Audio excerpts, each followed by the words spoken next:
Hello, welcome to Hollywood Crime Scene. This is Rachel Fisher. This is Desi Jedeikin. Hey, Desi. Hi. So today we're going to be discussing pop music icon Connie Francis. Yay. Now, do you like Connie Francis? I mean, I do like some of her songs. Yeah. It's not like I was a huge Connie Francis fan. I think we're a little young for that. Yeah, we're a little young, but I knew who she was for sure growing up. She's from New York, I'm pretty sure. Jersey. But I know a lot about her life just because we'll talk about some of the things that happened to her, especially on Long Island, which was where I grew up a bit. So yeah, I definitely know her music. I always listened to old music growing up. So I was very familiar. She has massive hits. Yeah. Several of them. Yeah, I kind of went through a weird random Connie Francis phase, 10 years ago. I found myself just listening to her music a lot. Yeah, it was weird. I mean, from what? Did something? No, it was, I remember one day just being like, I am in the mood to listen to Connie Francis. And then there was this period of time where I was just listening to a lot of Connie Francis. I always really liked singers from that era. So I would definitely love listening to especially women singers. So yeah, I was just curious because I know obviously now she has a TikTok hit, right, with Pretty Little Baby. So I was curious if there was you saw it in a movie or no. I have no idea what possessed me to have that period where I was listening to a lot of her music, but it happened randomly. Because I had known about her since I was young. But it is funny, TikTok is funny like that.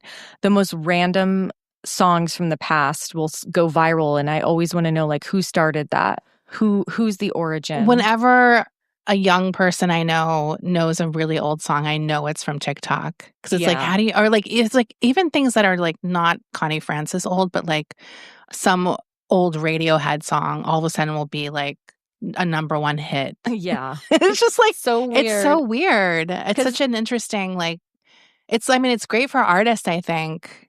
Yeah. That their music gets kind of re-upped a bit. That's kids today's VH1. Totally. How we learned about Leif Garrett. Yeah. I remember being on TikTok once and they were all listening to, it was all that Bobby Caldwell song, over and over again. Right. It was just what the hell? It's so I was funny. you're 12. And then you have to go through the whole thing where everyone's he's white? It's we've done this debate, or discourse every year for the past 25 years or longer. So I read Connie's autobiography called Among My Souvenirs. And that's my main source for today's episode. This is going to be a two-parter because, look, like you said, Desi, a lot of stuff's happened in this woman's life. Yes. Including a pretty major crime. Yes. So we will be discussing that in part 2. So let's just start from the beginning. Connie was born Concetta Marie Francanero. Dang. On December 12th, 1937 in Newark, New Jersey. Her mother went into labor while she was on the dance floor at a party. Wow. Though she was born in Newark, she spent her early years in Brooklyn. And like Stanley Tucci, Connie was Italian on both sides. I mean, we know from the name. That's a very Italian You don't get name. more Italian. No. Her grandparents immigrated to America in the early 1900s with many other Italians. At that time, it was hard to get a job if you were Italian, so Connie's dad, George, pretended to be Irish to get a job in the shipyard. Following a work accident, George was out of a job, and the family had to move back to Newark into Connie's grandmother's house. Oh. George wasn't the most warm father, to say the least. According to Connie, it was only through their shared love of music that he really started to open up to her. He presented her with a concertina that her grandfather had brought with him from Italy. And he was like, you're an Italian. You're going to play the accordion. My father brought this from Italy. Yeah. Little Italian kids need to learn to play the accordion. It's quite popular. I feel like that would be like such a Right. We constantly are hearing that in all the most popular songs. Absolutely. The accordion. I think Weird Al is like the only one who's like, I did it. I made it with the accordion. Like outside of polka. Yeah, outside of polka. And although I would prefer that to harmonica. Okay. I would prefer more accordion. Why was I also thinking about that exact same thing while I was writing this? Because it's kind of like obnoxious instruments. They're both two obnoxious instruments. I really realized I was like, I don't like the accordion. And I was like, I better go watch some YouTube videos of like people playing the accordion and like seeing the different genres of music, just so somebody doesn't email me and be like, excuse me, this is played on the accordion. You don't like that? Yeah. I don't like the accordion. I don't really listen to anything that has accordion, but I think I do like the aesthetic of the accordion. It's a cool, I like the way it looks. Weird instrument. It's a Frankenstein. And I would much rather hear that than the harmonica, as I said. Like, I think it's cool, but I don't listen to any music that has accordion in it. So it's like weird. Do you know what I mean? Like, I like the idea of it, I guess. It's cool from afar. Yeah. Anyway, so Connie's dad enrolled her in the Teresa Massicola Accordion School of Music. Sorry. And he was like, what? It's like, what? Where is this world? And he was like, you're going to have your own Connie or Conchetta Francanero School of Accordion Music one day. Connie's mom, Ida, thought this was a ridiculous idea because Connie was like 4 years old and was being made to lug around this gigantic accordion. They're big. Yeah. But Connie was pretty good, and she would perform at the local amusement park that summer. Connie played and sang for the first time, and she experienced the joy of applause from a crowd. And she's like, wow, I like this. Dangerous. It's dangerous. Even better was this feeling of having approval from her dad. Connie said at home her dad was a miserable grouch, but when in social settings or out on the town, he was the life of the party. In the book, there's a picture of her dad posing with a Playboy bunny.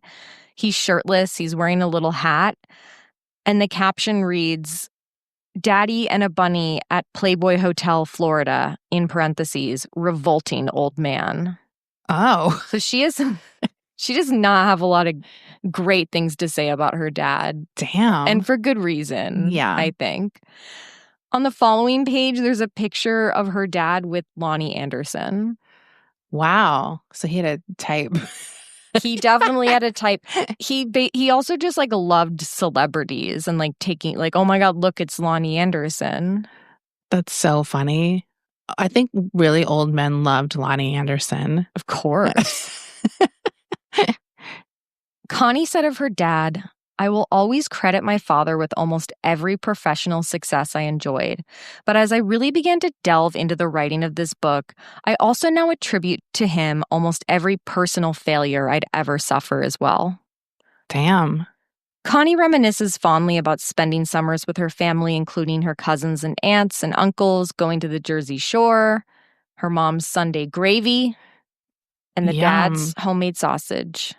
So very typical Newark, New Jersey, Italian-American family. It's making me hungry. I got so hungry researching this.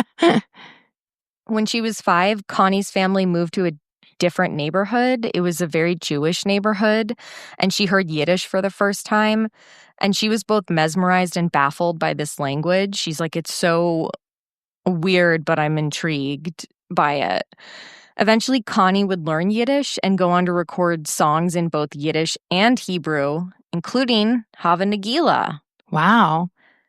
Connie's brother's friend was Jewish, and he used to come over to Connie's house just to enjoy their delicious home-cooked Italian food because it was a departure from his grandma's bland kosher food. Yeah, I would be there too. He was there all the time. He's like, give me some of that pork. Give me some of that non-kosher pork. Give me some of that pork and shrimp. And like any good Italian family, Connie's was obsessed with food. Connie had been playing her accordion all over town. Churches, hospitals, as she said, anywhere they'd let a chubby little Italian kid play accordion. But Connie credited her third-grade teacher, Miss Ida Charles, for recognizing her real talent was her voice. After hearing Connie sing America the Beautiful for the class, she cast her as the lead in the school play. Eventually, Connie grew disgusted by her accordion. Yeah. She's like, this thing is disgusting. She's like, I can sing. I don't have to fucking carry anything. Yeah. And she rightfully said, she's like, the accordion is like the least sexy instrument. Yeah, I mean, definitely don't take that up if you're trying to get chicks. It's really not a hot instrument. I don't think anyone could make it hot. I really don't. Yeah. It's kind of comical. It is a comical. Yeah. Connie said that her dad was like obsessed with this accordion though and would just shove it in her face every day and like, you need to take your accordion with you. She said every place we went, people would be forced to listen to me play with a fake smile upon their faces. 2 of the grossest songs ever published, Flight of the Bumblebee and Lady of Spain. I'm trying to picture Flight of the Bumblebee on accordion. Sounds hard. That sounds horrible. It's like Shine. I know. I'm just like putting it as like, how would you even? I don't know. Awful. It's like you take 2 irritating sounds and push them together. Oh my God. And in 1949, at age 11, Connie landed a spot on the program, the Ted Mack Amateur Hour radio show, which was a program that was basically a precursor to shows like Star Search and America's Got Talent. Bring back Star Search. Yes. That's the best talent show. I loved Star Search. Yeah. Remember, it would be so annoying. 3.5 stars. 3.25 stars. It would be like, and like some people would just stay on and never lose, and they were so boring. I know. And they'd always lose by like win by like a quarter star. And you're like, this is bullshit. I thought the fact that they did quarter star was dumb. Well, because it was clear they were doing that so someone could lose but still have a good score. Yeah. Do you know what I mean? Like, you're still good, kid. I wanted to go on Star Search so bad. Oh, yeah. I was like, please. For me, it was Kids Incorporated. Oh, yeah. I wanted to be on that, too. I really wanted to be on Kids Incorporated. I did, too. K-I-D-S. No, any of those things. Zoom, whatever. Zoom. Yeah, the Mickey Mouse Club. Any of those shows. I was like, come on. There's opportunities here for me, Ma. I know. Like, how would our lives have turned out? Imagine being an ex-Disney star. Oh, my God. Yeah. It might have been even darker than it did. We would have been the darkest stories on there. We would have been the saddest part of the behind the music. Just pathetic. So she gets a spot on this radio program, the Ted Mack Amateur Hour. And this program started out as just a radio show, but eventually it was both TV and radio. And Connie would be performing her radio spot at a local theater in Newark. Now, her dad, of course, expected her to perform with the accordion. Oh, my God, this idiot. And she was like, Dad, no, not the accordion. It's like, I have my finger on the pulse. Okay. Now he's a first generation, so he doesn't have the accent. His parents came from, but I think it's okay. Maybe he did it because he was at home a lot with his mom. Well, I'm just saying I would know if he spoke like that, because for the older people who are like who are immigrants from Italy, she like writes the way she writes how they talk. Yeah. Is like, it's a me. Oh, really? Yeah. She'll write it out phonetically. I think if you just hang out with a bunch of people who still speak that way, you probably pick it up a bit too as a kid. Well, my grandma's parents spoke Russian in the home, and she only knew like some swear words and ice cream. Really? Yeah. Wow. I know. It's surprising because her mom. I mean, I think that's that happens too, but it I think happens. both happen. I don't know how you wouldn't pick up the accent if you're around it. I just pick up accents very easily. Yeah. Even if I've never spoken, I like if I'm talking to someone, I'll start, it like just happens. Right, especially if it's as fun of an accent as an Italian one. I'd want to pick up that accent. Me too. I love an Italian accent. I love it. So this guy, I got my finger on the pulse. Yeah, this guy's an idiot though. He's an idiot. In what world does he think anyone wants this? Yeah. Like, do you know what I mean? It's really dumb. And Connie is like 11 years old, so she is mortified by this fucking thing. So when she got to rehearsal ahead of the show, Ted Mack himself was like, "Look, little girl, you need to lose that accordion." But Connie was like, "You don't understand. My dad will be so angry. Like, I have to perform with this thing." Because she was scared of her dad. Yeah. He was like intense. Yeah. And Ted Mack was like, "Well, good luck with your career. I hope they don't run out of weddings, parades, or monkeys." Wow. Damn, she's 11, Ted Mack. He dragged her.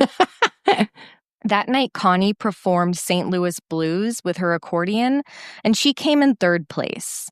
Her dad was furious. He scolded Connie for not coming in first place in her own hometown. He's like, "It's Newark." Yeah. You couldn't come in first place in Newark? We love the accordion here. You let the people down. So he also was like, "You played that accordion too fast. That's why." Wow. That's why you got third place. And she was like, "Dad, even Ted Mack said that playing the accordion was a bad idea." But the dad didn't believe it. And he proceeded to write angry letters to the Ted Mack Amateur Hour. Oh my God. In the first letter, he demanded to know when his daughter would get a chance to appear on the TV version of the show. In the second letter, George decided to take a softer approach. He was like, "We love watching your show here at home. We're obsessed with it." And he's like, "Please consider our daughter to come on, be on the TV." I love like that after an angry one. But then the third letter, he was really angry again. He's like, "Fuck you!" Basically. He said, "After seeing some of the talent that has been presented, I am convinced that the members of your auditioning staff should take a look at some of the other talent programs on the air. Maybe then they'll be able to pick some real talent." Wow. He was turning into a stage dad at this point. With the accordion. But with an accordion. At this time, Connie was regularly performing at various talent shows for kids, both live and televised performances. Seems like there was like a lot of talent shows for kids back then. Wow, the dream. And also it seemed like there was like a lot of like kids singing on TV in the 50s. Right, they loved that novelty. Like, look, it's a kid. I feel like they really brought that back in the 80s too. Yes, they loved to feel like a kid had like a mature voice where you couldn't, it was like a grown-up sounding voice. Like a child prodigy singer. Yeah. So she's like getting these little gigs, and at a rehearsal for the Paul Whiteman Goodyear Review, Connie and her father watched as this little girl, Kathy Keegan, was performing. Her dad had known about this girl because he had watched the show at home already and warned Connie that, like, this is the girl, little Kathy Keegan. She's going to be tough to beat. Yeah. So you better watch it. Like, that's your competition. Connie felt insecure about this already, but George made matters worse when during this little girl's performance, he began hooting and hollering. And he was cheering her on. Kathy? Yeah, as if it was like his own daughter. Oh my God. He was like, "Go, Kathy, you're the greatest." Connie sat there and she was like humiliated. Like, my dad's cheering for the competition. Her dad told her, "You want to know why this kid's so great, Connie? Because she sings with a tear in her voice. That's why. She really feels the song, and you can't fake that, honey." Jesus. Toward the end of 1950, Connie got a spot on Arthur Godfrey's Talent Scouts TV show. And this is another TV show where kids are singing. So she's still doing accordion? Yes. Okay. She brought her accordion Does she sing while she's playing? Yes. Oh, God. Yeah. She hates it. She just so wants bad. to sing. So she brings her accordion to the set. And as soon as she gets there, like, of course, they make a comment about her accordion. Yeah. And then Arthur Godfrey was like, you know, your name's really a mouthful. You should change your last name to Francis. Wow. And she did. Obviously. He's correct. He was correct. Let's take a quick break here. We'll be right back. So speaking of Kids Incorporated, there used to be this show on the air in the 50s called Startime Kids. Ooh. And I watched some of it. You can see some of it on YouTube. And it basically is Kids Incorporated. Oh, wow. It's like they do their little dumb sketches and then they sing a song. Right. And they're like dressed up in costumes. And it's like, look at our cast of kids. And the kids range in ages from like 6 or 7 to like 15, basically. There's something about being a kid and seeing kids do things on TV. Yeah. Like nothing can hold my attention more as a child than listen. Because I used to listen to the music too, like whatever CDs or tapes or whatever it was of them singing pop hits. Like, did you ever listen to them singing? Wait, the Kids Incorporated kids? No, Jen, there's like several types, not just Kids Incorporated, but there would be music put out sung by kids. Now Kids Bop. No, before. Now it's Kids Bop, but they had ones before that. Yeah. And I just remember listening to it and being like, I could do this. Yeah. Why didn't Desi have the chance? Just hearing kids sing on a recorded album was like, what? No, like, I wanted that so bad. Yeah. No, I loved it. I'm sure Kids Incorporated had music. Like put out that they released Kids Incorporated CDs. Probably, right? They probably did. Yeah. I mean, they definitely produced some big stars. Yeah. Anyway. So this show, Startime Kids, was like that. And of course, George, Connie's dad, was like, you could do that. You could be a Startime kid. Yeah. So when Connie was 14, her dad drove her to Manhattan to the studio where this show was filmed. Oh. And he's like, we're going to talk to them. I mean, good for him. He was like, my daughter's as good as any of these kids on the show. He cornered the show's producer, George Scheck, and was like, my daughter's amazing. She's a singer and an accordion player. Yeah. And George was like, well, accordion? No, he did. Oh, really? Yes. No, he honestly did, because he was like, well, I have all my kids sing, but I don't have anyone who plays the accordion. And he's like, God. That's so weird that like I'm willing to take an interview with you. Wow. And like basically that's what happened, because he was so intrigued by her dad being like, and she plays the accordion. Right. So Connie was nervous as hell during this talk with this producer, and she was in the studio and she sees all the other kids who were on the show and they look all professional. Right. And like all grown up seeming. Mm. And she feels like a total dork because like her mom put her in this like dumb dress and she's like 14, but she's this very sheltered girl. Yes. And she's like, oh, these girls who were like younger than me look so sophisticated. Yes. And then there was also this boy that was there that she was like, he's hot. Mm. I'm so humiliated right now. After Connie played a song on her accordion, producer George Scheck was like, all right, let's do this one without the accordion. Yeah. And he was like, I guess I spoke too soon on the accordion. Yeah, let's just hear this kid sing. It sounded good in theory. I think that's what he thought. Because as soon as she sang just singing, she was hired. Yeah. I mean, she does have a really great voice. It's very distinct. It's a distinct voice for sure. She was on this show for the next 3 years, and this fact knocked me out of my chair. Oh. Her co-star was a 10-year-old Joe Pesci. What? Dude. That's crazy. Wait, I've seen, because he had music albums in his youth. What? Okay, I feel like this is my first time in my entire life finding out that Joe Pesci has been in the game for this long. I didn't know he was a child actor. I didn't know he was a child actor, but I do remember seeing like someone post a really long time ago, like an album cover with his like album of recorded music. And that was also, well, because in my mind, he became famous as an old. Yeah. He was already like in his 40s or whatever.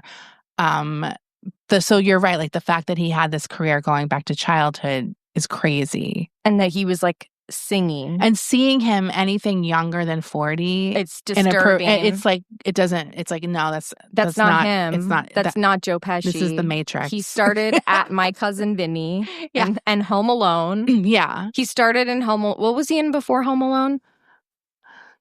Was Goodfellas before that? Yes. Okay. He started in Goodfellas was the first time I knew him. Goodfellas was 88. Home Alone was 89. And My Cousin Vinny was what? 91? 93? Yeah. Whatever. That's so Goodfellas is the first time I knew him. That's where he began. I agree. Seeing, I didn't look up a picture of him or anything from Startime Kids. Believe me, I tried to search for it on YouTube, but I don't know if there's a clip of it. Like, these are the clips we need uploaded. Seriously. Joe Pesci singing. How has that not already gone viral online? Do you know what I mean? Like, it seems like something someone would have shared a long time ago. A long time ago. I mean, it might not exist. Like, it might be destroyed or lost. So there was a lot of food on the set of Startime Kids, and Connie, of course, loved to eat.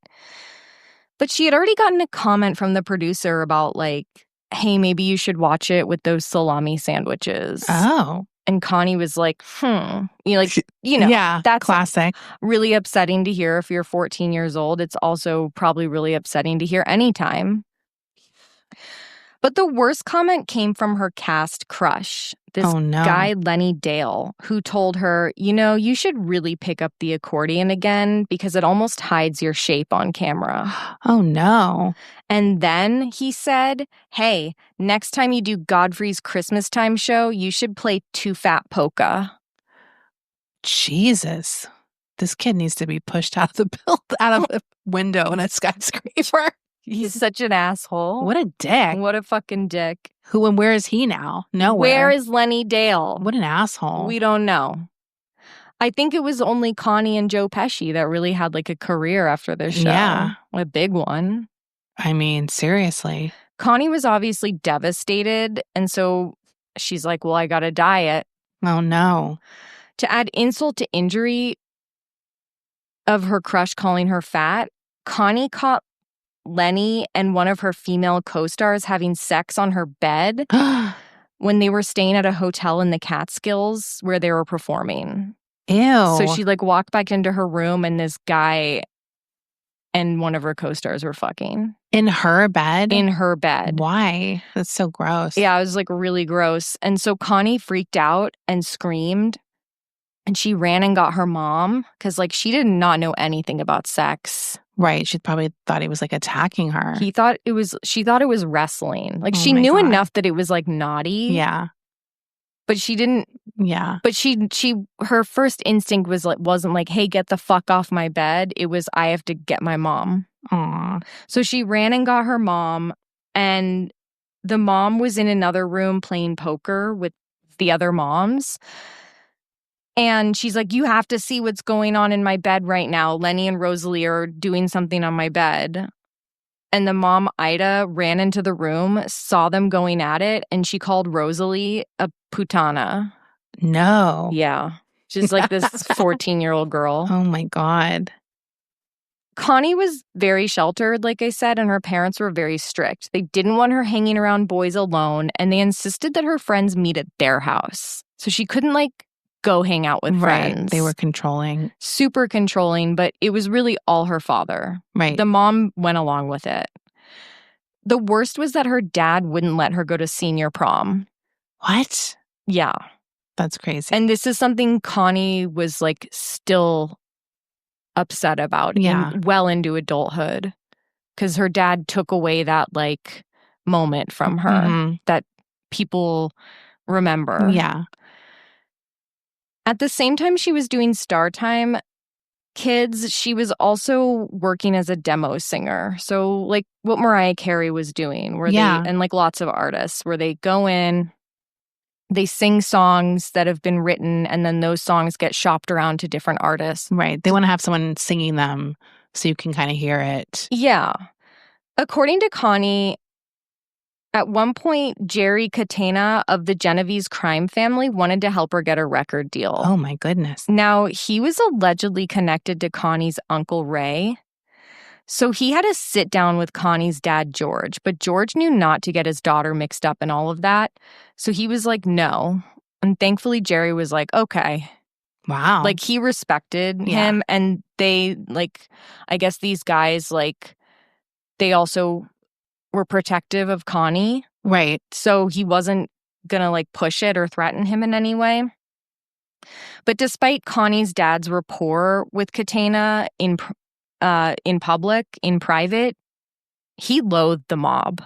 Right. He was like, they're bad for Italian Americans. Yeah. And I hate them. He told Connie that they get away with all this stuff because they have photos of J. Edgar Hoover having sex with a man. I mean... He says that a few times in the book. He's like, J. Edgar Hoover, the guy at the top, they got blackmail on him. I mean, I don't necessarily doubt it that they had something on him. They did have something on him. I'm sure of it. Yeah. I mean, the mob was like... They were... powerful. They were very powerful. Like as far as the government of the United States went. Yeah. They had some like pull. At this point, for sure. When Startime Kids ended in 1955, the show's producer, George Scheck, became Connie's manager. She was signed to MGM Records at the age of 17. Connie had recorded a song called Freddie, and when the head of MGM heard it, he was like, you know, my son's name is Freddie. This would make a great birthday present for him. And, like, that's why he signed her. Oh, my God. So she got lucky with that. Not that she wasn't talented. Right. But this guy... Well, you need luck in this business. You do need luck. This song, unfortunately, was not a hit for Connie. Yeah, I was going to say I don't know it. Yeah. In January of 1956, Connie met an up-and-coming singer-songwriter at her producer's office. His name was Walden Robert Casoto, also known as Bobby Darin. Oh. He was just a year older than Connie. Bobby was there at the office with his songwriting partner, Donnie Kirshner. And they had brought in a song that they thought would be great for Connie. They're like, we have a hit on our hands, and we think Connie should sing it. Donnie was, like, very over-complimentary of Connie. Like, you're so talented. We just know you're going to make our song a huge hit. Yeah. But Bobby Darin was, like, really short and kind of just, like, very to the point and, like, a little sassy. Yeah. Like, he was just being a little shady the whole time. And Connie is not afraid to, like, speak her mind. So she was like, what's your problem? Basically. Yeah. So her and Bobby Darin start trading barbs. Ooh. During this little meeting. Yeah, totally hot. And then she's like, fine, let me just sing your song. And the song's title was My First Real Love. Now, this meeting with Bobby, it didn't go smoothly. Connie had some suggestions about the song, and Bobby was getting frustrated, and eventually he was just like, I'm out of here. And Donnie, his partner, was like, Bobby, Wait, is he going by Bobby Darin now, or that other name? Yeah, he's going by Bobby Darin. It. And his partner, Donnie, is like, oh my God, like, don't. Yeah. You're gonna screw this up for us.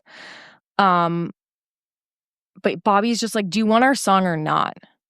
Yeah. Like, I'm out of here. And Connie's like, you know, don't let the door hit you on the ass or whatever. Yeah. She's like, go on fuck your way yourself. Out. Yeah, go fuck yourself. Bobby Darin. Fucking Bobby Darin. After they left, Connie said to her manager, who the hell are those guys? Like, especially the short one, like Bobby. Yeah. Fuck that guy. She's like, I can't believe you brought those guys into the office. Like, what's their deal anyway? And her producer was like, her manager was like, well, I know they had an act in the Borscht Belt and they recently wrote a commercial jingle.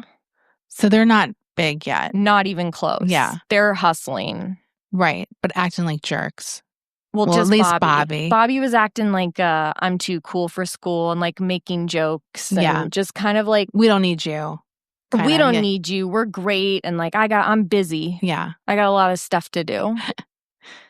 Bobby and Donnie came back the next day to try out these modifications that Connie had suggested for their song. And the bickering between Connie and Bobby Darin continued. But Connie agreed in the end to record this song. And after the meeting was over, Donnie told Connie that Bobby thought she was hot. And this made her mad. Yeah. He's like, that guy's a freak. He is a freak. During the recording of the song, Connie's dad glared at Bobby Darin the whole time. Oh my God. He immediately did not like this guy. For no reason. Yeah. Like, he didn't know about, like, the bickering. What had happened. He just took one look at Bobby Darin and was like, I hate this guy. Because he's like, he's gonna fuck my daughter. Basically. And if George Francanero had his way, his daughter would be a nun, probably. Yeah. So this song that Connie ends up recording for Bobby and Donnie does not become a hit. Aww. But Connie and Bobby grew really close. And she said that he was unlike anyone she'd ever met before. He was smart, rough around the edges, and he didn't have an easy life. He lived in a tenement in the Bronx with no heat, and he lived with his mother, who was chronically ill, as well as his sister and her husband and their kids. Yeah, he has a very interesting life. Yeah. For sure. Very interesting life.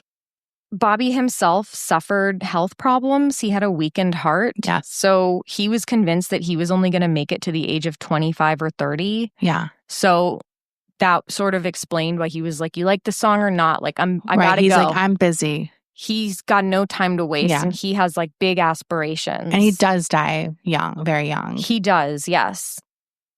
Connie said, I learned to adore Bobby for all the many reasons I always would. His respect for the little guy, his sense of fairness, his phenomenal and spontaneous sense of humor, his keen intellect, his often shocking candor and supreme self-confidence, his brashness, touchiness, fearlessness, and sweet tenderness, too. All the many contrasts that made Bobby Darin the most fascinating individual I'd ever know during my entire lifetime. Wow. When Bobby and his friends dropped by Connie's house one day, her dad lost it. He's like, who are these kids? One of them's got a beard. And he was like, you get those kids out of my house. Dude, I'm laughing at the idea of a kid with a beard. especially in like in 1956. No, that is sort of shocking when you're like, they're 18 and they have like one of them has a full beard. There was always that friend. There's always that one. You're like, what the hell? Well, he always bought the beer. Yeah. That guy. He's like, I can grow facial hair. They're like, get Craig to do it. Yeah. He's got a full beard. Oh my God. Connie's dad said, I hated that bastard the first time I laid eyes on him at the studio. But Connie was like in love with this guy. Of course. They're like a thing now. Yeah. And Bobby had introduced Connie to like this whole new world in New York City. Yeah. When she would be there at her manager's office, like doing recording, like doing music stuff. Like Bobby had introduced her to like other young creatives and just like other ideas. And she's kind of like getting exposed to new stuff for the first time. Yeah. He also understood just how sheltered she was, and he didn't pressure her into having sex. He was really protective of her, actually. She said that he was her first love and that her biggest regret in her life was not marrying him. Oh, shit. Yeah. It wasn't until many years later that Connie realized her father saw Bobby as a threat. Yeah. He knew that Bobby was destined for greatness and that he couldn't have his daughter have anyone else in her life that was greater than her dad was. I mean, it's so obvious, right? Like, totally. It's also like, I'm in charge of her. He didn't want another man to have that control. Not that Bobby was controlling. No, but that's how he felt about marriage because his wife was controlled by him. Yes. And he really only cared about his daughter's career and financial success, not her happiness. Right. Bobby Darin never met his father, and he really struggled with this. His father was a guy named Sam Casoto, and he was a made man in the Genovese crime family. Oh. He was married to his mother, but he died in prison before Bobby was born. Oh, wow. Bobby always had this feeling, however, that his dad was actually someone else. Really? Yes. So one night he confided in Connie about his suspicions. He was like, I think I know who my real father is. And she's like, who? And he was like, Frank Costello. Oh my God. And she was like, no way. Yeah. He's like the top dog. Yeah.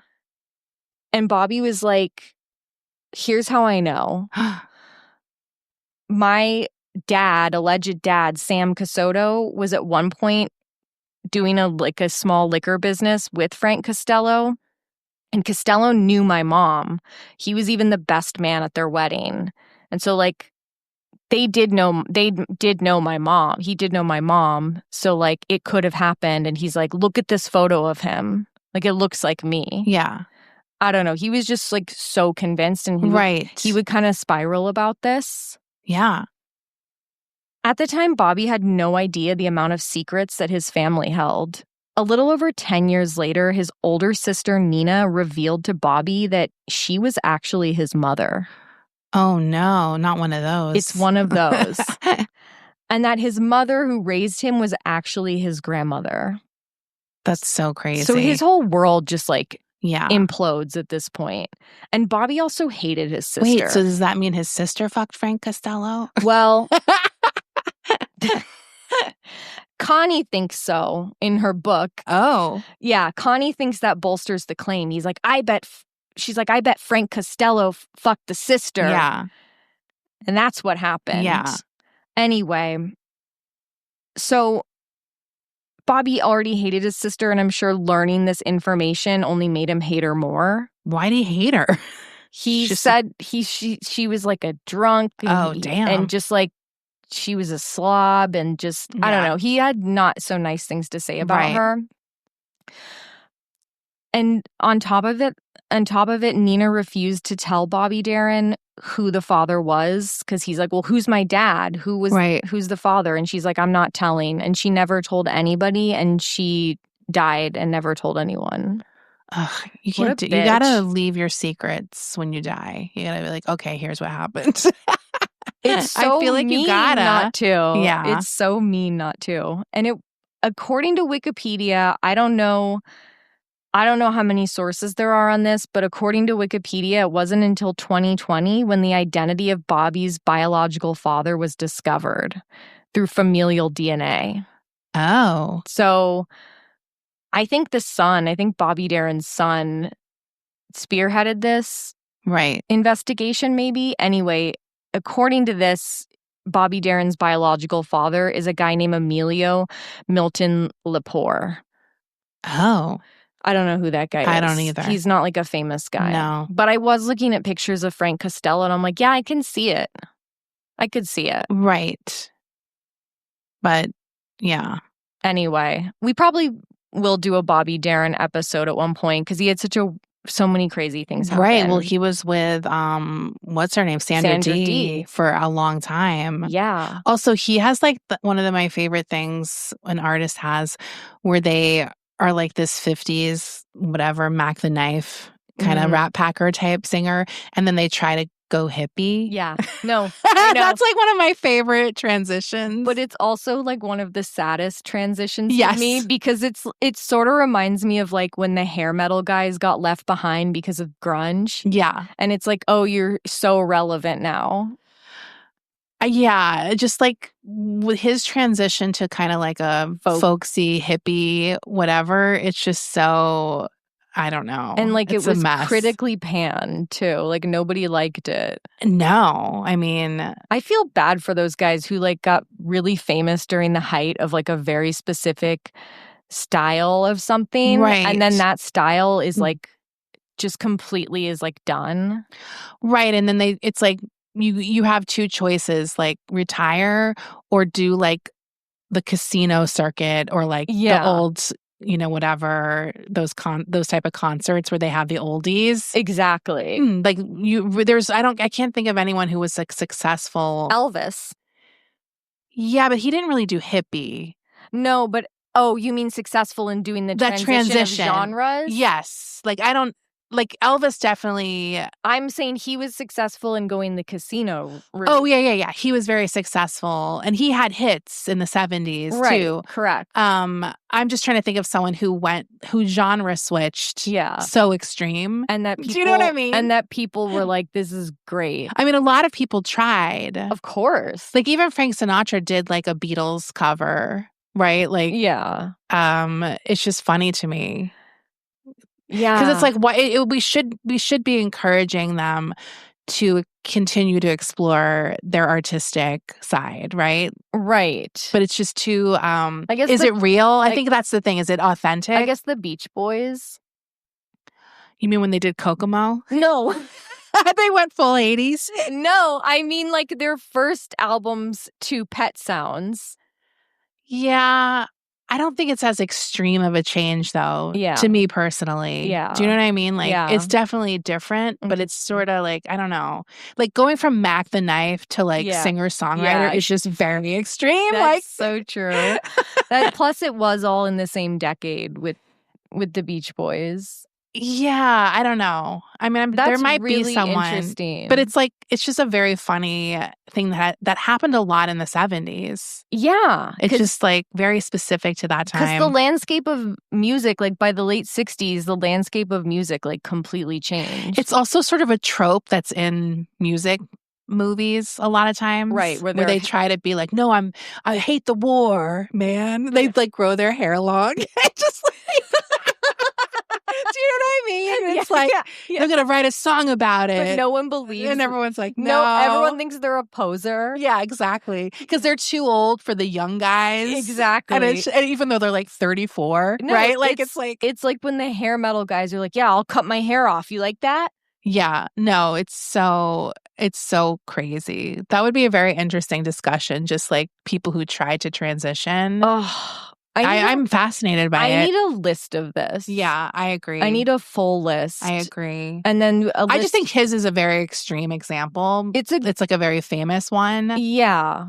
And I do think he was like a real artist. Like he was a songwriter. Right. I don't think he was just a singer or a performer. He really was like writing songs and stuff. Well, let's talk about his song Splish Splash. I was taking a bath.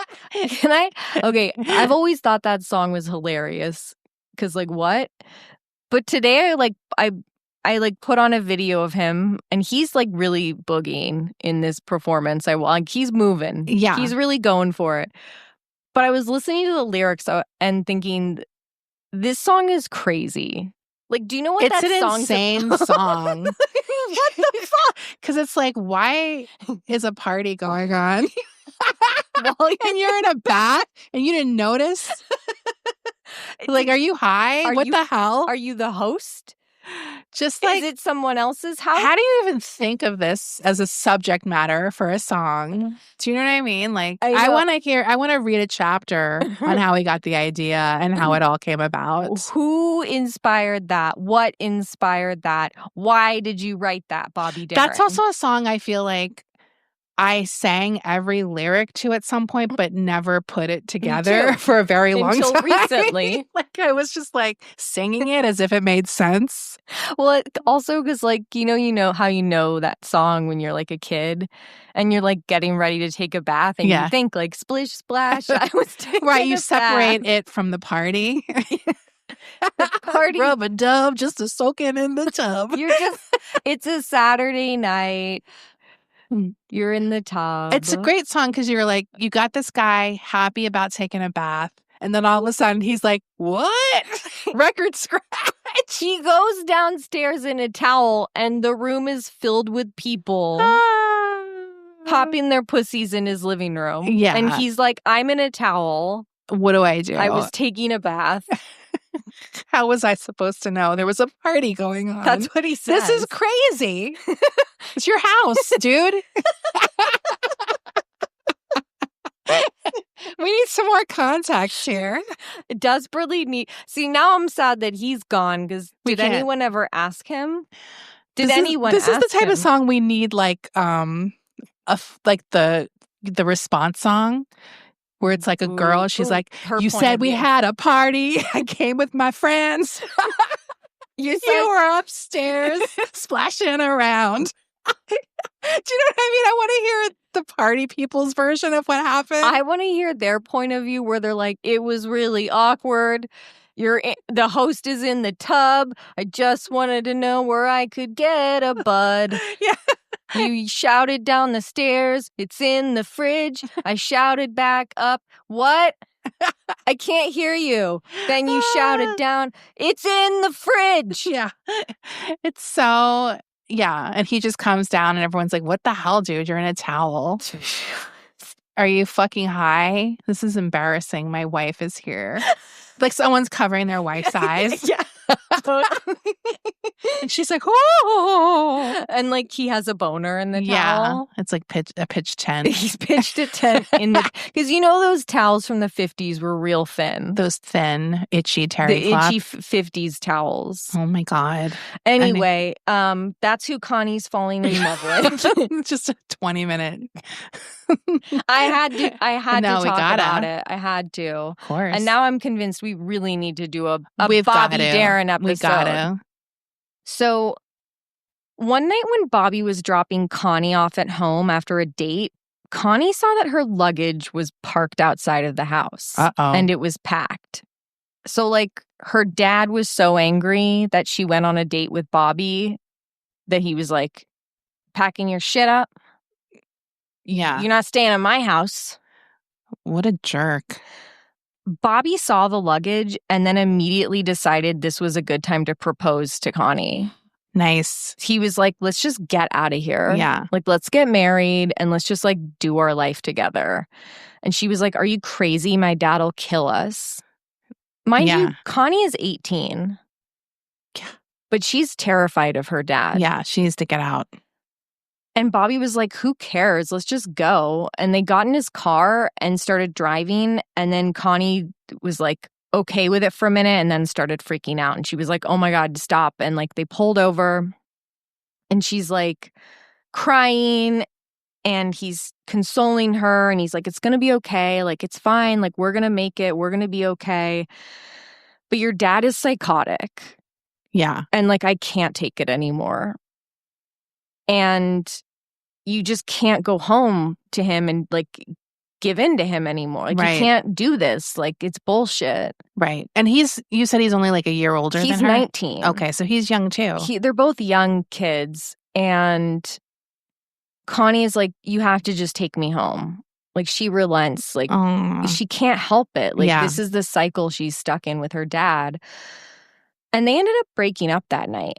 Wow. I mean, he's right. I think he shouldn't have to deal with her. He was hostile. The dad. Yeah, like he can't risk that either. No. Like he needs her to kind of take a stand, even though it's difficult. But that wasn't enough for Connie's dad. He still fucking hated Bobby Darin. So the next... Did they fuck? I don't think they fucked. Because Connie didn't say it in her book. Okay. I mean, they might not have. I don't think they did. Yeah. But this is like the love of her life. Yeah. So Connie's dad, the next day, barged into her manager, George Scheck's office and started screaming at him. He was like, you need to get rid of Bobby Darin. If you want to represent my daughter, you need to kick Bobby Darin to the curb. Oh, my God. Otherwise, I'm taking her away from you. And Scheck was like, this is an impossible situation because, like, I love Bobby, but I've also been working with Connie since she was 14. Right. I can't abandon Connie. And he also felt that, like, Bobby would be okay. Right. Bobby would find other places. Yeah. So he had to sit Bobby down and tell him what was going on. Bobby's crying. Aww. He's really upset. And he's like, you don't understand, Bobby. I genuinely believe this man will kill you. Yeah. Like, he's crazy. Yeah. On top of that, George had invested all the family money into some kind of bleach beauty product and ended up losing the family home. What an idiot. Yeah, so everyone had to move into a shitty apartment in Newark. Oh my God. Connie was just like utterly depressed at this point because like she has these 2 records that don't go anywhere. She broke up with the love of her life. Her dad lost the family home. And now she's even in a smaller space with him. Yeah, it's like seriously bad. She's like, what's going on with my career? And she thought about quitting singing and just like going back to school. And she also missed Bobby so much. But soon after, one day in 1957, everything seemed to just turn around in an instant. Bobby called and was like, let's give it another shot. And she's like, yes, let's give it and let's do it. Let's go out together again. Oh. And the next day she got booked for the Jackie Gleason show, which is a big deal. Yeah. Bobby was there on set that day at the Jackie Gleason show, and during rehearsal, Connie got up and sang her song, When You're Smiling. But before the song was over, her dad, George, came busting through the door with a gun. No. Yes. And he was shouting and screaming. Oh and he my was God. like, I'm going to get rid of Bobby Darin once and for all. Jesus. And everyone was like, dude. This is also bad for the Italian-American image. Like, what are you doing? And so Bobby leapt up and ran through the studio. He ended up making it to the bathroom and jumping out of the window to escape him. Connie's dad was restrained by George Scheck's assistant, and Bobby's best friend. His name was Dick Lord. Nice. That's a great name. Yeah. Don't fuck with Dick Lord. Don't fuck with Dick Lord. So I guess he didn't get arrested, which is crazy. Jesus. They were just like, calm down, all right? Yeah. Calm down. Jesus, dude. Yeah. Have a piece of bread. Yeah. Have a piece of bread. Maybe you'll calm down a little bit, George.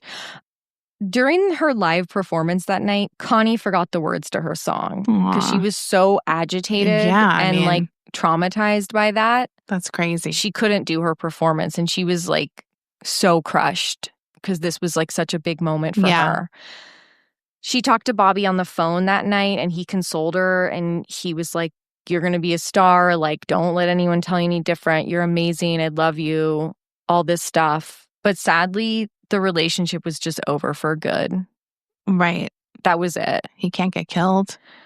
No, this guy's crazy. Dude, I hate this fucking dad. This dad's so bad. Yeah. He needs to like choke on a meatball. He's really mean. He's awful. Yeah. Like one of the worst types of men. Ugh. Just like a controlling piece of shit. It's so bad. Who sees everyone as his property. So gross. Yeah. I hate him. Yeah, he's awful. Anyway, we'll return next week with Connie's success as a pop star and some crime. Yeah. Some serious crime. Yeah, major. So we'll see you in a few days for the mini episode. Check us out on Patreon, patreon.com/Hollywood Crime Scene. Yeah. We got a lot of stuff up there. Got a lot of great new episodes up there. And thank you very much. Bye. Bye.